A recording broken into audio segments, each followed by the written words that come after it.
अस्सलाम वालेकुम हज़रत। कौन से मुफ्ती साहब से बात हुई थी? जी, कौन से मुफ्ती साहब थे? ये इनका ये बेलजुड़ी में इमामत कर रहे हैं, बड़े मुफ्ती हैं वैसे। अच्छा, जी जी हाँ, बेलजुड़ी में इमामत कर रहे हैं। इनका जी, नाम क्या है? इनका नाम मैं अभी याद नहीं आ रहा मुझको। अभी मेरी नई नई मुलाकात थी इनसे। एक मुलाकात हुई थी, दूसरी दूसरी मुलाकात फोन पे है। तो मुझे फोन नंबर भेज देना इनका, जी जी हाँ, मुफ्ती साहब का नंबर भेज दूंगा। क्योंकि वो जो है सहाबा किराम से ज्यादा चर्चा ये आला हज़रत के करते हैं।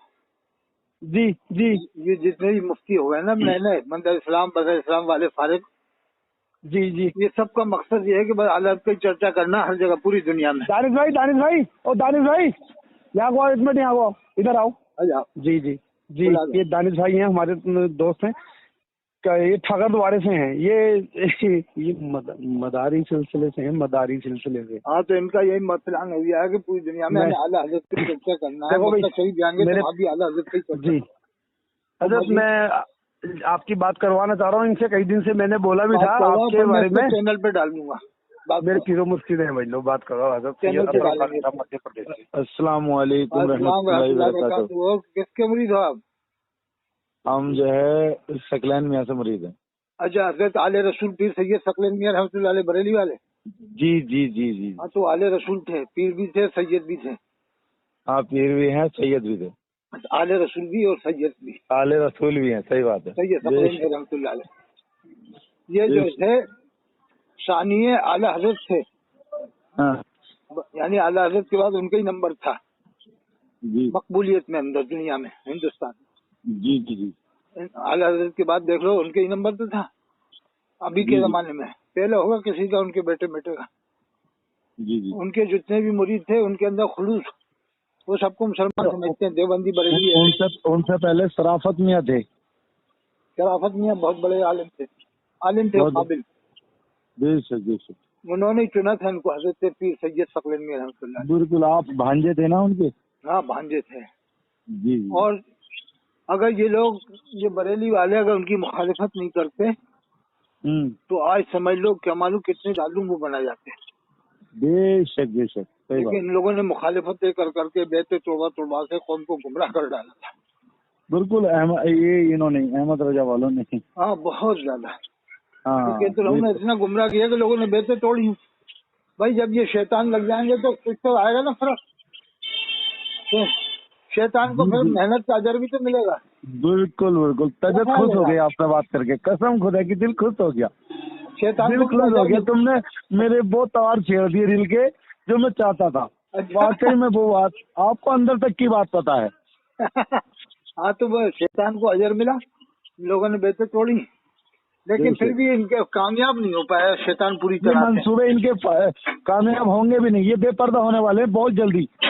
और सुनो, जामिया अज़हर मिस्र में सब देवबंदी हैं 98%, जी, बल्कि 99% देवबंदी तर्जुम है। जामिया अज़हर जाते हैं ना ये सब लोग, जी वो वहाबी बन के पढ़ते हैं, ये लोग देवबंदी बन के पढ़ते हैं वहाँ। हाँ, सही बात है। जामिया अज़हर में चूतरों पे लात दे के भगाएंगे। अगर इन्होंने ये हरकतें की ना, जो है नारे लगाते हैं, हाँ मसले की हालत का नारा लगा दिया ना, तो वहाँ पर लड़ाई हो जाएगी। हजरत, हाँ। मैं एक बात पूछना चाहता हूँ, इकराम भाई की नॉलेज में ये बात थोड़ी सी डाल रहा हूँ, मतलब आपके सामने। या इन्होंने, अहमद रजा ने अपनी किताब में, क्या नाम है, बरेलवी में, अहमद रजा साहब कह दिया करो खाली, एकदम खड़ा नाम लेना भी सही नहीं रहता। अहमद रजा साहिब। हाँ हाँ सर, उससे कोई फर्क नहीं पड़ता।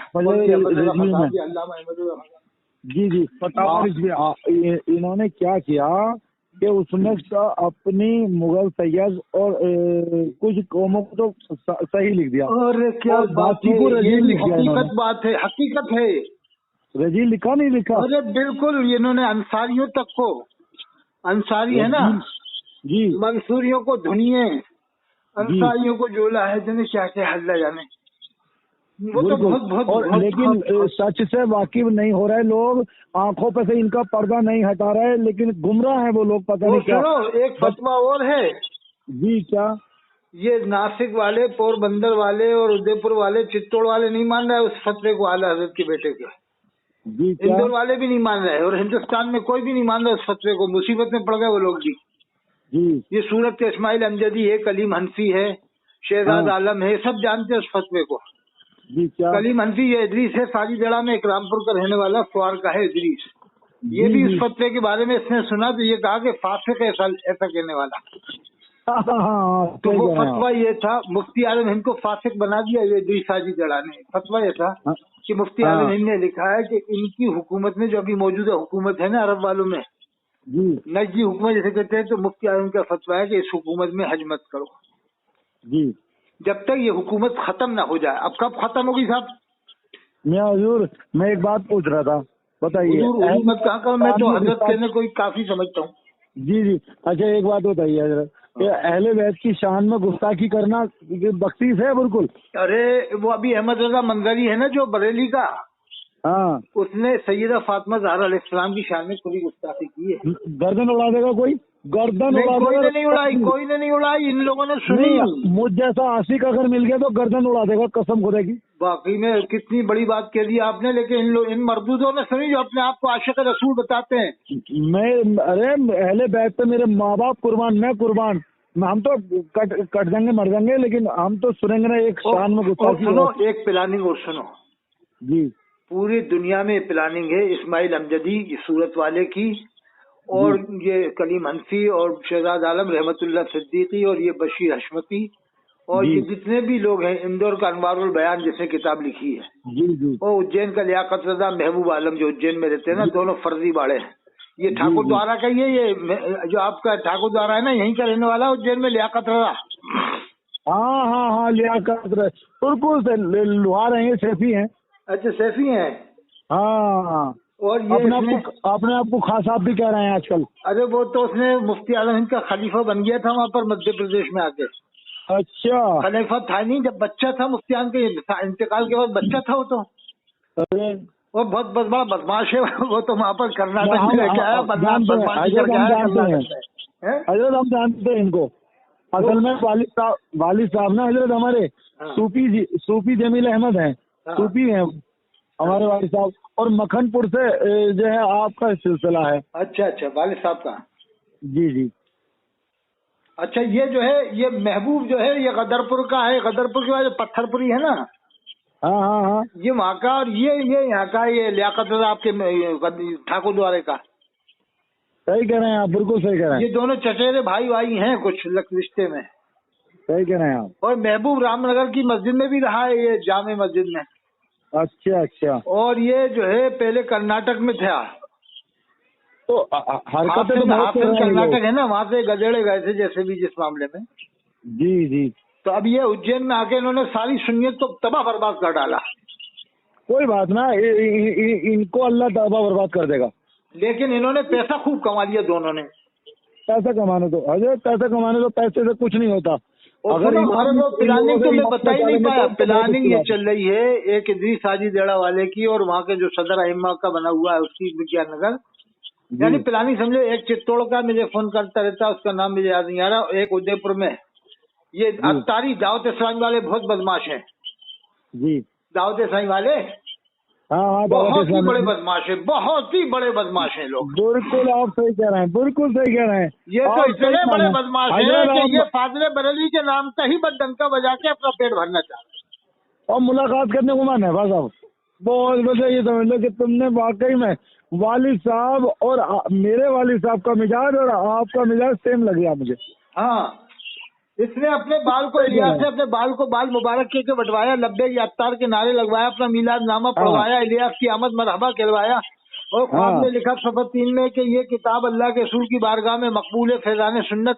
सफ़र 3 में लिखा, सफ़र 27 में लिखा जो इसके इज्तिमा में गया लांडी में जब हुआ था ना।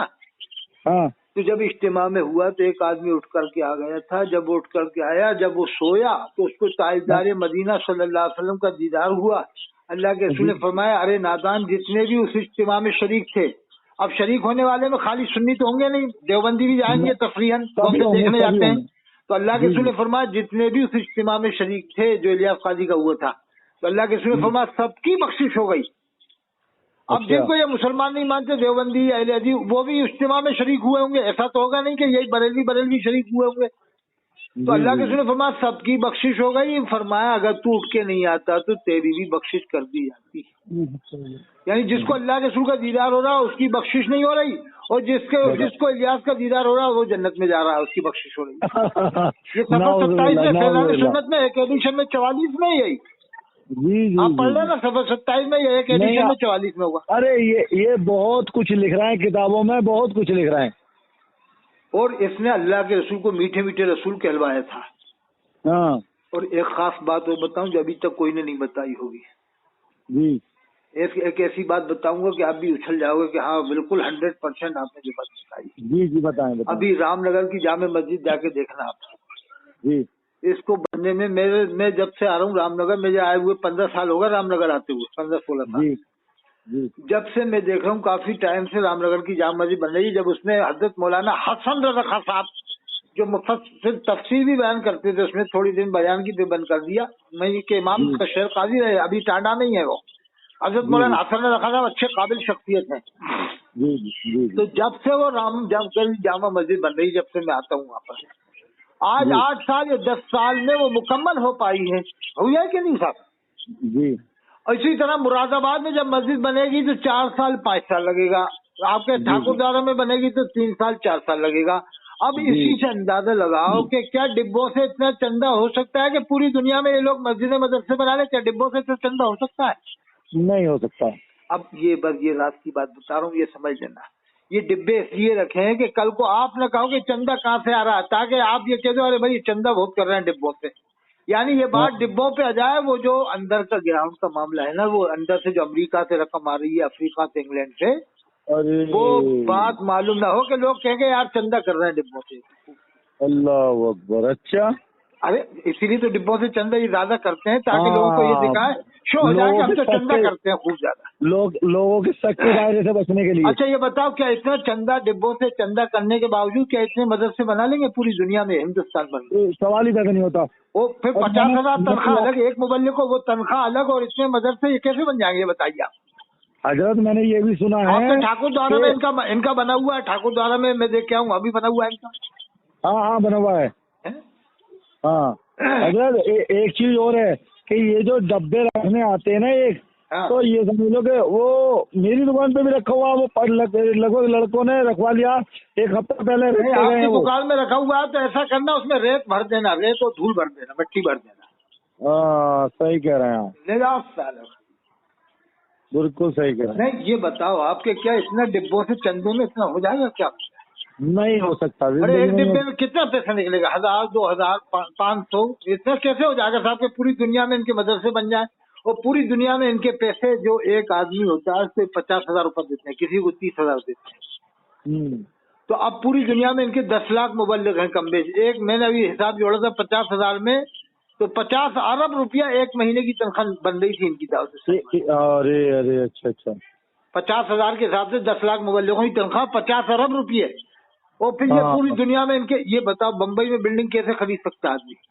नहीं खरीद सकता। अरे बड़े से बड़ा रईस नहीं खरीद सकता। हमें मालूम है पीखी का एक सेठ रहता था बम्बई में साकी नाका पे, उसका नाम था अब्दुल सत्तार, मर गए वो।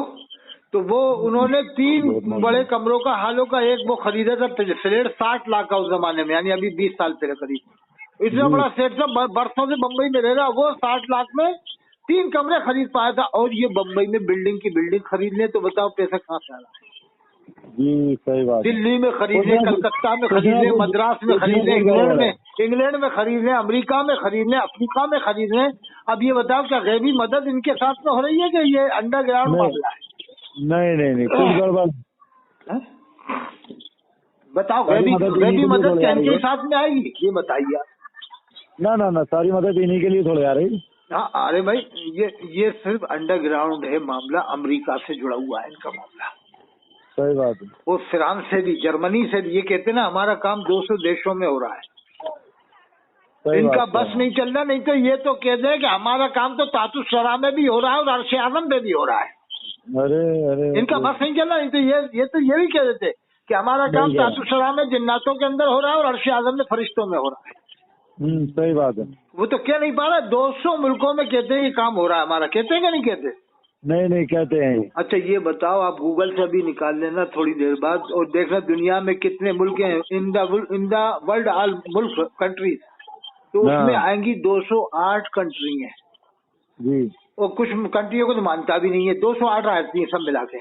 अब जी 208 में अब ये निकाल दो, अब 56 तो इस्लामी कंट्री हैं, जी तो अब कितनी बची? 152 बची क्या नहीं? जी। तो 56 इस्लामी कंट्री वाले जब तबलीगी जमात को हजम नहीं करते तो इन्हें कहाँ से हजम कर लेंगे? जरा दिमाग से सोचना इस बात।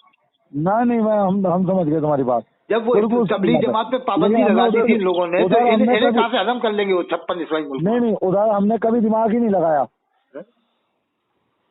अच्छा ये 152 मुल्क हैं, तो ये झूठ कितना बोलते हैं कि हमारा काम 200 मुल्कों में हो रहा है? 56 तो इस्लामी मुल्क है 208 मुल्कों में, गलत है, सब झूठ है। वो और ये बड़ा चढ़ा 152 मुल्कों में भी क्या के इनका बोलना। काम चीन में हो रहा है, या इनका काम जर्मनी में हो रहा है, या इनका काम कहीं? नहीं, अरे कहीं कहीं लोग 2-2 4-4 आदमी इन्होंने पैसा देके बिठा रखे हैं, 10-10 20-20 आदमी पूरे मुल्क में। सही कह रहे हैं आप, सही कह रहे हैं। उसको कहते हैं हमारा काम दुनिया में हो रहा है। बस अरे इनका काम 4 गुमराह मुल्कों कर में रहे हो हैं। रहा है, 4 मुल्कों में। एक तो ये इंडिया में, एक पाकिस्तान में, एक नेपाल में, एक इंग्लैंड में हो रहा है थोड़ा बहुत, इंग्लैंड में, बिल्कुल हजरत सही कह और रहे हैं। एक अफ्रीका में, ज्यादा नहीं हो रहा, थोड़ा बहुत अफ्रीका में। बाकी मुल्कों में थोड़े थोड़े लोग इन्होंने पटक रखे हैं। सही कह रहे हैं आप। इनसे तो अगर पूछे कि तुम 200 देश नहीं पूरे 100 देशों के नाम ही बता दो तो हम मान लेंगे तुम्हारा काम दुनिया भर में हो रहा है। 100 नहीं देशों के बता नाम ही पाऊंगा, बताओ तुम। नहीं बता पाऊंगे। हैं? कितना झूठ! नहीं ये बता- मस्जिदों में झूठ बुलवा रहे हैं सब, मस्जिदों के अंदर। देख लो क्या होगा इनका। अच्छा दूसरी बात ये है, जैसे मैं ठाकुर द्वारा आऊँ और आप बिस्तर के ऊपर भी लेटे हुए हो, जैसे आप बीमार हो, बिस्तर पे लेटे हो, मुझे मालूम है कि आप बीमार हो बिस्तर पे।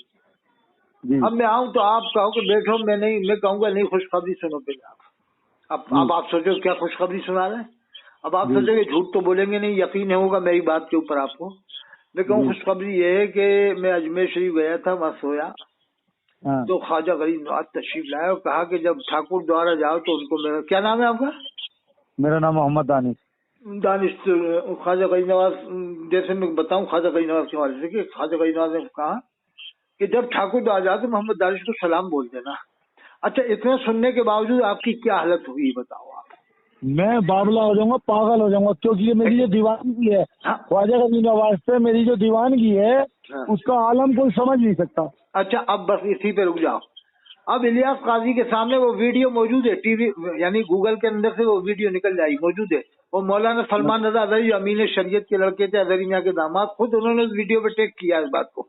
लेकिन ये अजहरी मियाँ के मुरीद कैसे अंधे हो गए? कोटा के, जयपुर के, और रतलाम के, और पोरबंदर के, और नासिक के सब अंधे हो गए। अजहरी मियाँ के मुरीद के पैसा खा रहा है, ज़कातें खा रहा है, सदके खा रहा है, अपना ईमान की कोई परवाह नहीं। देवबंदियों को पकड़े बैठे कि देवबंदी ने लिखा वो लिखा। अरे इसकी भी देख लो ना मक्कारियां। इलियास ये कलीम हनफी पहले बोलता था, अब चुप हो गया। इलियास काजी की अब तारीफ ही करने लगा उसकी जबान थी कलीम हनफी, यानी खुद थूका खुद चाटने लगा, खुद थूका खुद चाटने लगा ये लोग। अब सुनो, इलियास काजी के सामने एक मुबल्लिग कह रहा है कि हजरत हम मदीने शरीफ गए थे तो अल्लाह के रसूल सल्लल्लाहु अलैहि वसल्लम का दीदार हुआ, यानी ख्वाब में दीदार हुआ है। जैसे भी कहा कि अल्लाह के रसूल का दीदार हुआ, अल्लाह के रसूल ने फरमाया जब कराची जाओ तो इलियास काजी को मेरा सलाम पहुंचा देना, और ये कुर्सी पे बैठा हुआ है। तो ये कुर्सी से हिला तक नहीं है, उठा तक नहीं है, कुर्सी पे बैठे बैठे ही जवाब दे। मरदूद है ना, मरदूद। अब बताओ, जिसे अल्लाह, यानी मैंने कहा कि अभी गरीब नवाज आपको सलाम भेज दे तो आप कह रहे हो मैं पागल हो जाऊंगा, बावला हो जाऊंगा। सही बात है, ये तो गरीब नवाज है, दीवानगी का आलम मेरा। मैं एक मतलब आप तो ख्वाजा गरीब नवाज तो कदमों की धूल है सरकार आलम की। अब बताइए जब उनका सलाम आपको आ जाए तो आप कह रहे हो मैं पागल हो जाऊंगा। जिसे अल्लाह के रसूल सलाम भेजे इस पर कोई कैफियत ही नहीं हो रही। ओए होए होए, यानी ये बताना चाह रहा है कि मैं बहुत बड़ा तुरंत, आदमी हूँ, मुझे अल्लाह के रसूल सलाम भेजते हैं तो मैं बैठे बैठे जवाब देता हूँ। अरे खड़े होकर सजदे में गिर जाना चाहिए था। और दीवानगी का आलम, क्योंकि उन्हें खुद को पता है कि झूठ बोल दिया मैंने खुद बुलवाया। तो अल्लाह की बारगाह में सजदा शुक्र अदा कर लेता, लेकिन पूरे मजमे को खड़ा कर देता कि सब लोग खड़े हो जाइए आप लोग। हाँ और 10 मिनट तक दरूद शरीफ पढ़ते रहो, 10 मिनट तक दरूद शरीफ पढ़ते रहो, ये कहता है। बेशक बेशक। लेकिन इसने एक ड्रामा बनाया था, न तो इसको अल्लाह के रसूल ने सलाम भेजा था, एक ड्रामा बना के ये अल्लाह के रसूल की तरफ मंसूब कर रहा। बरेली वाले खामोश। बिल्कुल बिल्कुल सही कह रहे आपने हैं वो आप। तुर्की के बादशाह का वाक़या सुना हुआ कि तुर्की के बादशाह को जब अल्लाह के रसूल ने याद फरमाया, कोई गया लेकर के पैगाम, कि अल्लाह के रसूल ने आपको याद किया है कि आप दरूद शरीफ पढ़ते थे, वो नहीं पढ़ा, तो ये अल्लाह के रसूल का नाम सुन के टर्की का बादशाह तख्त से नीचे गिर पड़ा था। जी यानी जैसे आप कह रहे हो ना मैं बावला हो जाऊंगा, तो वो टर्की के बादशाह ने जैसे अल्लाह के रसूल का नाम सुना कि अल्लाह के रसूल ने मुझे याद किया है, तो फौरन ही तख्त से नीचे गिर गया। बेशक। और फिर बाद में खुशी से सुना उसने, यानी मस्ती के आलम में सुना, कैफियत के आलम में सुना, फिर उसको इनाम से नवाजा जो पैगाम लेकर के आए। माशाअल्लाह। और इसको अल्लाह के रसूल सलाम भेजे, कुर्सी से उठ भी नहीं रहा है। और ये कासिम अत्तारी तफसीर लिख रहा है, जिन्नात की तरह से चेहरा इसका, ये इसका पैसा खा रहा है, करोड़ों रुपया खा रहा है। इमरान अत्तारी, समर अत्तारी, जो बहुत बड़ा अपने आप को वो बनता है, ईमान वाला बनता है, वो सब बातें देख रहा है टीवी में, कहा ये क्या क्या नाटक कर रहा है, मगर हमें तो पैसा खाना है, हमें तो इमाम हरम को मुसलमान नहीं मानना, ना देवबंदी को मानना, मगर इसको मानना है। कुछ भी करे, क्या है, कैसी गुस्ताखी करे, तो हमें तो इसको मुसलमान मानना है। क्या ये अपने बाल को बटवावे, ये अपना ये थूक चटवावे, ये अपना पेशाब पिलवावे लोगों को, हम तो इसका फिर भी सही साबित कर दें। क्या ये अपना पेशाब पिलाए लोगों को? हाँ, हमें कोई मतलब नहीं है। मतलब पैसा खा रहे हैं ना, ये मौलवी होते हैं ना, मौलवी, ये अपने इल्म से कुछ भी सही करके बता देते हैं पब्लिक। जी बात सही कह रहे हैं आप। पब्लिक को बेवकूफ समझते नहीं मौलवी अब, लेकिन अब पब्लिक होशियार हो गई है, इतनी बेवकूफ नहीं है। अब पब्लिक इन मौलवियों से हिसाब किताब ले लेगी। तुम हमें जब मना करते हो देवबंदियों से मत मिलो, तो तुम जामे घर क्यों जाते हो, मिस्र क्यों जाते हो पढ़ने के लिए, नदवा क्यों जाते हो? तुम जो है कि खाने काबा का जब वो लिखा है कि वहाँ पर वो तुम बताते हो वहाँ का इमाम मुसलमान नहीं हरम शरीफ का, तो फिर बरेली का जब फतवा इनकी हुकूमत हज मत करो, फिर हज करने क्यों जाते हो तुम लोग? जी ये भी लिखा बरेली वालों ने कि इनकी हुकूमत में हज मत करो। तो जब तक कब तक हुकूमत निकलेगी, जब तक इंतजार करें बरेली वाले। क्या ख्याल है? सही बात है। मेरा आइडिया है कि कुरान का हाफिज काफिर नहीं हो सकता, न मुश्रिक हो सकता है। जिसके सीने में ईमान नहीं होगा कुरान का हाफिज नहीं होगा। क्या ख्याल है? नहीं, आपकी बात ठीक है, लेकिन मसला ये है कुरान का हिफ्ज करना ही मामला ईमान नहीं है, ईमान की दलील नहीं है कुरान का हिफ्ज करना। नहीं, जैसे आमतौर से जिसको कुरान याद होगा वो ईमान वाला होगा। अब वो अपनी लड़ाई है, वो इख्तिलाफ वाली, वो तो अलग है। क्योंकि जो शिया होते हैं ना, गाली दर्जे के शिया, उनको भी याद नहीं होता, कादियानियों को भी याद नहीं होता। अब वो तो अपनी लड़ाई तो चलेगी इख्तिलाफ वाली, लेकिन मेरा कहना है कि जो ईमान वाला होगा वो कुरान का हाफिज होता है। और इमाम हरम पक्के हाफिज होते हैं। जितने भी इमाम है ना हरम शरीफ के, मदीना शरीफ, सब के सब पक्के और कारी और आलिम, मुफ्ती और मुहद्दिस, बड़े बड़े मुफस्सिर, पीएचडी होते हैं वो इमाम हरम। हजरत चलो गुस्ताखी माफ हो, लेकिन मसला ये है कि थोड़े भटके हुए हैं वो भी बहुत। नहीं, वो तो है, कमी तो है, अपन मानते हैं, लेकिन ईमान से उनको अलग नहीं करेंगे अपन। नहीं, ईमान से अलग नहीं करेंगे, लेकिन बहुत भटके हुए हैं वो भी लोग। देखो वो तो वहाँ का जो बादशाह है ना, वो भटका हुआ है, प्रिंस। हाँ, वो बदमाश है, और एक लाल रुमाल वाला बदमाश है। जी वो लाल रुमाल वाला है, वो तो बदमाश है, वो तो बदमाश है, उसको अपन मानते हैं। और वो इमाम तो एक मजबूर है ना। जैसे अब आप इमाम रखोगे किसी को, तो आप पाबंदी लगाओगे तो मानेगा वो कि यार आप मोहम्मद जाना मजबूरी है। तो इमाम को तो एक मजबूरी है, उन्हें इमामत करना है, क्या करें? अब आप एक बात बताएं, आप अगर अपने वालिद साहब की मतलब इज्जत करते हैं, या मान लीजिए मैं मान लीजिए आपकी इज्जत करने लगूं बेशुमार, और मैं आपसे अपने वालिद साहब से भी आपकी इज्जत जो है बड़ा चढ़ा के बताऊं, या बहुत सारी चीजें करूं, तो आपका ये मतलब थोड़ी बनता है कि मेरे वालिद साहब की आप इज्जत घटाएंगे? आपको मिलेगा क्या? आप सही तो गाइड कर देंगे, लेकिन इसका यहाँ जो वहाँ की जो हुकूमत का मामला है वो ये है कि हुजूर की शान मतलब कम करने वाली बात है कि साया नहीं है, ये नहीं है, वो नहीं है। और वहाँ के जो यहाँ के लोग और इधर उधर के लोग जाते हैं, वो उनकी दीवानगी का आलम ही अलग होता। ये सही कह रहा, वो लाल रुमाल वाला बदमाश है, वो जरा उसके अंदर रूखापन है, बदमाश है वो ईमान से खाली है, हकीकत बात तो ये नहीं। वो तो बहुत बदमाश है, गुमराह किस्म का आदमी है लाल रुमाल वाला। उसने तो बहुत अनशन बातें करी है लाल रुमाल वाले। बात बोल रहे हैं उसके कोई भी हिंदुस्तान वाले ने उसके आज तक चाटा ही नहीं मारा। हाँ सही बात है। हम तो कह रहे हैं एक बार चाटा मार देते उसके पूरी ताकत से लाल गाल हो जाता, तो मजा ही आता। अल्लाह ने अगर तौफीक दी तो हम मारेंगे, बिल्कुल मार ही देना पूरी ताकत से। वो तो मौत तो आना ही है, कभी भी आ जाएगी। बेशक, मैं ये कहना चाह रहा था, लेकिन आज तक किसी बरेलवी ने चाटा नहीं मारा, किसी भी बरेलवी ने नहीं मारा। नहीं, मैं मारूंगा आज अगर मुझे अल्लाह ने बुलाया है। और मुझे अल्लाह ने दूसरी बात, वो जो मैं प्लानिंग बता रहा था बरेली वालों की प्लानिंग है, दावत इस्लामी वालों की भी, उसमें सब शामिल है कि पूरी दुनिया में कहीं भी जश्न इमाम मूसा काजिम नहीं करना है। ये प्लानिंग नहीं है, लेकिन इनका यही प्लान समझो कि पूरी दुनिया में, न तो कोटा में, न जयपुर में, न बम्बई में, न कलकत्ता में, न पोरबंदर में, न नासिक में, हमें जश्न इमाम वो मूसा काजिम के नाम का जश्न करना ही नहीं है। न इमाम बाकर के नाम का करना, न इमाम ज़ैनुल आबिदीन के नाम। इनका नाम हमें लोगों को जनवाना ही नहीं है, इनको छुपाए रखना है। और दावे है कि हम अहले बैत को मानते हैं। क्या मानते हो तुम लोग अहले बैत को? आला हज़रत के नाम के तुम लाखों जलसे कर चुके और इमाम ज़ैनुल आबिदीन के नाम का तुमने कोटा में एक भी जलसा नहीं किया, न इमाम बाकर के नाम का किया। अच्छा हजरत एक चीज और देखी आपने, इनकी कोई मजलिस होगी या कोई जलसा होगा तो ये आला हजरत के बहुत जो है नारे लगाते रहेंगे। अहले बैत की शान में एक भी नारा निकल जाएगा? कभी इन्होंने मसलक इमाम ज़ैनुल आबिदीन का नारा नहीं लगाया, न मसलक इमाम बाकर का लगाया, न मसलक हजरत आदम अलैहिस्सलाम का नारा आज तक नहीं लगाया इन बरेलियों ने, पूरी दुनिया में कहीं भी नहीं लगाया। जी जी, मैंने जश्न आदम अलैहिस्सलाम करा चुका हूँ सफीपुर में, कानपुर के पास में जी। मैं जश्न हजरत आदम अलैहिस्सलाम में करा चुका हूँ कानपुर में, वो कानपुर के पास सफीपुर है ना। अच्छा मैं करा चुका हूँ। हम भी तैयारी करेंगे। और ये आए थे जनाब मुजाहिद मिल्लत हाजी इकराम साहब, उस दूसरे जलसे में आए थे। इससे पहले मैंने जश्न आदम अलैहिस्सलाम कराया था 15 साल पहले करीब। हजरत गुस्ताखी चाहता हूँ, एक बात मैं बोलना चाह रहा हूँ। आप अगर थोड़ा सा कदम बढ़ाएं तो हम जो है ना यहाँ ठाकर द्वारे में रखते हैं और इनके बक्कल से उधेड़ देते हैं। नहीं, आप जश्न जो भी रखना हो तो जश्न इमाम ज़ैनुल आबिदीन से शुरुआत करना है। चलो ठीक है। नहीं, और इनके आदमी को ही बुलवा लो आप, बरेली से किसी को भी आलिम को शर्त रख दो कि इमाम ज़ैनुल आबिदीन की हिस्ट्री बयान करोगे आप। हाँ, 1 घंटा चलो, कहना करना है तो करो, नहीं आती है तो तारीख लेना, और आती हो तो तारीख लेना, नहीं आती है तो साफ मना कर देना कि हमारे पास इल्म नहीं। चलो ठीक। पूरे हिंदुस्तान में एक भी बरेलवी आलिम 1 घंटा तक नहीं कर सकता उनकी शान में, इमाम ज़ैनुल आबिदीन की शान में। सही बात बोल रहे हैं, मैं आपको दावे से कह रहा हूँ। कर तो देगा तो बड़ा मुश्किल से उसे ढूंढना पड़ेगा, यानी महीनों तैयारी करना पड़ेगी। सही बात है। उसके बाद मौजूद नहीं, इल्म नहीं है उनके बारे में। और अगर आपने इमाम मूसा काजिम के बारे में कह दिया तो साफ मना कर देगा, यार वो दानिश भाई मैं नहीं आ पाऊंगा। कि वजह क्या है कि वो ऐसा है, फला तारीख मेरी। अरे भाई आप 1 साल बाद की तारीख दे दो कि दानिश भाई वो नहीं आ पाएंगे। वजह क्या है यार, 50 की जगह में 1 लाख दे देंगे। इमाम मूसा काजिम की आपको 1 घंटे तारीख बयान करना पड़ेगी। नहीं दानिश भाई मैं आपसे माफी चाहता हूँ, मैं नहीं आ पाऊंगा। जी, मतलब यही है कि वो सोचते हैं हम इमाम मूसा काजिम की शान कैसे बयान कर पाएंगे।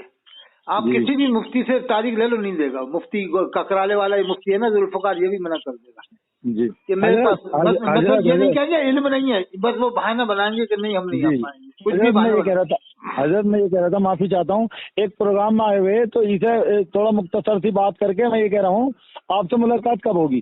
चलो अब फिर बात कर लेना, दिन में बात कर लेना 9 बजे, ठीक है? मुलाकात कब होगी? मुलाकात अब वो तो हम वादे नहीं कर रहे, फिर बताएंगे। कल दिन में बात करना, वैसे हम चैनल पे डलवा देंगे, ठीक है? ठीक है इंशाल्लाह। ठीक, सलाम।